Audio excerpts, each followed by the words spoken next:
Hello everybody, मैं doctor Vikram मस्कर हूं, एक घुटने और कंधे का विशेषज्ञ नई दिल्ली इंडिया से। और इस वीडियो में हम बात करने वाले हैं बो लेग्स के लिए हमारे पास क्या-क्या सर्जिकल ट्रीटमेंट है।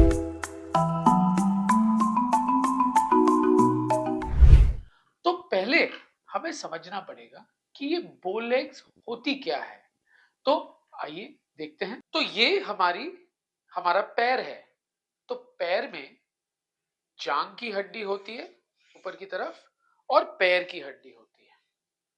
ये कूले का बॉल होता है, ये घुटना है और ये एड़ी है नीचे की तरफ। तो अगर हम एक सीधा लाइन ड्रॉ करें कूले के बीच में से एड़ी के बीच में तक, तो अगर आप परफेक्ट हो तो बदन का वजन घुटने के बीचों बीच जाना चाहिए। पर भगवान ने हम सबको परफेक्ट नहीं बनाया है। थोड़ा बहुत इधर उधर हम में तिरछापन होता है।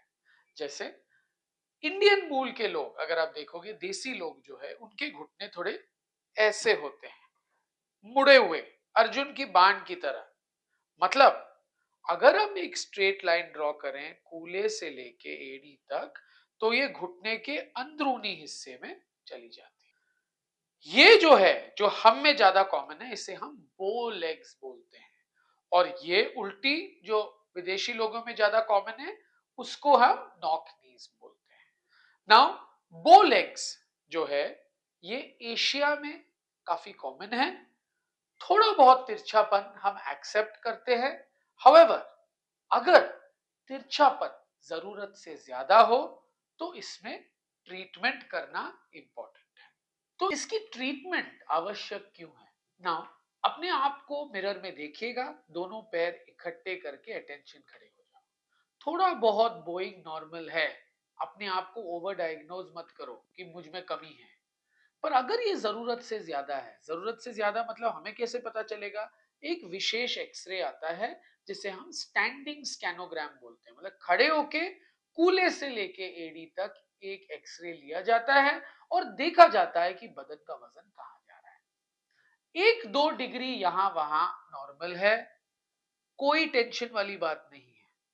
अगर ये 2 डिग्री से ज्यादा हो तो हम इसे पैथोलॉजिकल बोइंग बोलते हैं। मतलब इसके कॉन्सिक्वेंसेस हो सकते हैं। मतलब फ्यूचर में आप समझिए, इसमें नॉर्मल फिजिक्स है। अगर बदन का वजन एक तरफा ज्यादा पड़ेगा, इस केस में अंदर वाले हिस्से में, तो लोड भी वहां ज्यादा पड़ेगी। अगर लोड वहां जाना पड़ेगी तो वहां की चिकनाई ज्यादा जल्दी घिसेगी। तो आर्थराइटिस होने के चांसेस थोड़ा बढ़ जाता है। तो हम क्या करते हैं? हम जो भी ट्रीटमेंट इसमें करते हैं, हम इस उम्मीद से करते हैं कि अगर ये जरूरत से ज्यादा है तो फ्यूचर आर्थराइटिस ना हो, उसके लिए हम आपकी अलाइनमेंट को सही करते हैं। तो अलाइनमेंट सही हम कैसे करते हैं? तो जैसे मैंने आपको समझाया, मेनली जो बोइंग होती है वो ज्यादातर नीचे वाली हड्डी में होती है, जो पैर की हड्डी है।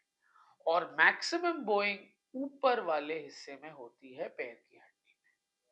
हाउएवर तकरीबन 10% लोगों में ये तिरछापन जांग की हड्डी में भी पाई जाती है। अगर ये ज्यादातर पैर की हड्डी में है तो इस हड्डी को सीधा करना पड़ेगा। तो सीधा करने के बहुत तरीके हैं। एक तरीका है, इस हड्डी को क्रैक करो। जैसे ये ब्लू लाइन आपने देखा है, इसको हम क्रैक करते हैं। पूरी तरीके से क्रैक नहीं करते हम। जो है बाहर वाला हिस्सा जो है, जो ये वाला हिस्सा है हड्डी का, उसको बरकरार रखते हुए, एक हिंज बनाते हुए, जैसे आपकी डोर जो है वो ओपन क्लोज होती है, ऊपर नीचे और साइड में वो खुली है, पर एक साइड में दीवार की तरफ वो वहां गड़ी है हिंज के द्वारा। तो हम ये हिंज मेंटेन करके इस हड्डी को क्रैक करके थोड़ा खोल देते हैं, ताकि ये हड्डी सीधा हो जाए। और इसको फिक्स करने के लिए, मतलब जब तक हड्डी जुड़ेगा नहीं, तो कुछ ना कुछ आपको चाहिए उसको स्टेबल करने के लिए। उसके लिए दो ऑप्शन है। कभी कभी हम नेल लगाते हैं, जिसको बोलते हैं इंट्रामेड्युलरी इंटरलॉकिंग नेल, जो थोड़ा रेयर होता है। पर ज्यादातर हम लगाते हैं प्लेट और पेच। ना इनका काम है जब तक हड्डी ना जुड़े, हड्डी का रोल करे, मतलब स्टेबिलिटी दे, ताकि ज्यादा वजन मूवमेंट करने से ये टूट ना जाए पूरी तरीके से। नॉर्मली 6 से 8 हफ्ते में काफी हद तक हड्डी बन जाता है, तो इनका काम कम होता रहता है और तकरीबन 6 महीने में, जैसे हड्डी पूरी तरीके से 3 महीने में जुड़ जाती है, 6 महीने में आप निकाल भी सकते हो इस प्लेट या रॉड जो भी आप लगा रहे हो। एक और तरकीब है इसको सही करने के लिए। हड्डी को तो आप क्रैक करते हो, प्लेट एक्सेट्रा नहीं लगाते, आप इसी हड्डी के चारों तरफ रिंग लगाते हो जो पिन्स के द्वारा हड्डी पे फिक्स्ड है। इसको हम एक्सटर्नल फिक्सेटर या सर्कुलेटरी एक्सटर्नल फिक्सेटर या इलिज़ारोव फिक्सेटर बोलते हैं। ये चीज थोड़ी भारी भरकम होती है, तो कम इस्तेमाल किया जाता है आज के जमाने में, पर अभी भी रूस इत्यादि देशों में वो यूज करते हैं। इसमें एक चीज है कि अंदरूनी नहीं लगती, बाहर की तरफ से लगता है, पर भारी होने के वजह से लोग कम इस्तेमाल करते हैं। अगर ये जांग की हड्डी में तिरछापन है, तो वही चीज आप क्रैक करते हो और प्लेट लगाते हो पेज के साथ। अभी आप समझिए, जो तरकीब मैं इस्तेमाल करता हूं, जो लेटेस्ट है, उसको हम बोलते हैं बाइप्लेनर ऑस्टियोटॉमी। नॉर्मली जब ये क्रैक करते हैं हड्डी को, तो आगे की तरफ, पीछे की तरफ और अंदर की तरफ खाली है, आपने हड्डी को तोड़ दिया है।